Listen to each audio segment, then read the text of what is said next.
Rather than getting married in a church or city hall, more and more couples are saying I do on sand dunes or atop glaciers. Joining us now with more on these adventure elopements, we welcome a couple who tied the knot in matching hiking boots with a spectacular natural backdrop. Travel writers Sarah Sakula and Brandon Purrington. Welcome, nice to have you here. Thanks for having us. I was watching the video of your wedding. Those pictures are just gorgeous because yes, you're wearing your wedding gown and you're wearing the tux, but then it's the hiking boots and this backdrop. Tell us where you were. Tell us about this magical day. So we were at Yosemite. We went to a few different places. Our actual wedding was at Cathedral Beach, but we did some shots at Glacier Point, which you see here, as well as Taft Point, and we just wanted to capture the natural beauty of that. And yeah, it was perfect, and the boots were Sarah's idea too. The boots, some pictures you have, the backpacks. What is it like walking around dressed up like this? I mean, do other people see you? What were their reactions? Yeah, so many people were just as giddy as we were, just coming up to us and congratulating us. It made it so much more fun. So what are some of the benefits, besides that you get these photographs and that experience, some of the benefits of going this route rather than a traditional wedding? It was very simple to plan. It took me about 3 months to plan it all, and I thought that was pretty good. That is pretty good. And we made it very affordable. Of course, you can go the expensive route, but we didn't invite guests necessarily. We had 3 people with us. That made it really easy. We stayed outside of the park and had, a lot of our meals like outside of the park. So yeah, affordable, simple, easy to plan.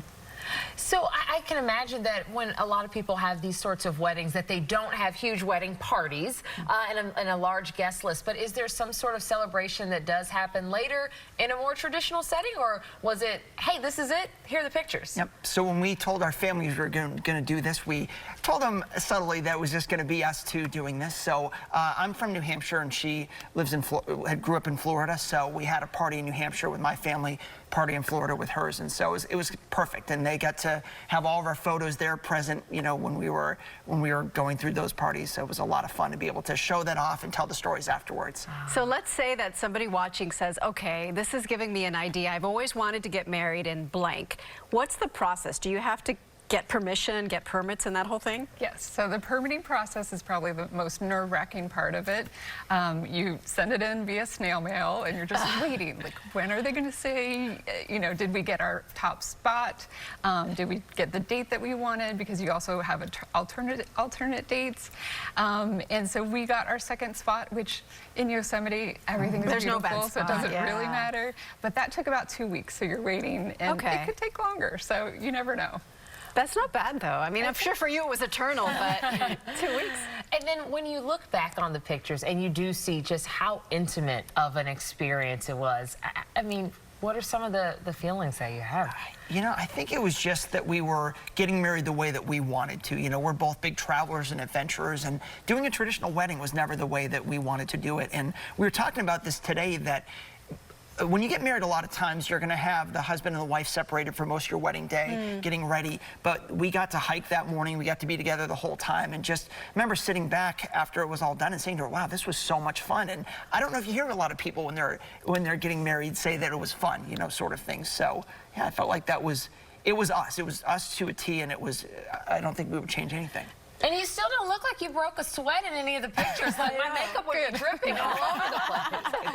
And that's why getting married in September was kind of perfect for us, because the weather was cool, and it was actually, she was in a jacket early in the morning. She's kind of a wimp with the cold, but it was but yeah, it really was so much fun, and just be able to walk in hiking boots and get to kind of be like somebody else in the park, but having the most special day of your life too. 2 married travel writers, is there never a dull moment in your marriage and your lives? Not yet. We definitely set a high bar, but we want to make sure when there's big things like this in our life that we can do it to another level and really make sure that it's us and that there's an adventurous part of it. So.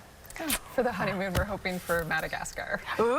Wow. Oh, my goodness. Well, congratulations again to both of you. It will be so fun to just watch and see all the random little places that you'll be popping up throughout the world together. Thanks for having us. Thank you. And follow along on social media, and you'll see a whole lot more of their travel adventures. Daytime will be right back.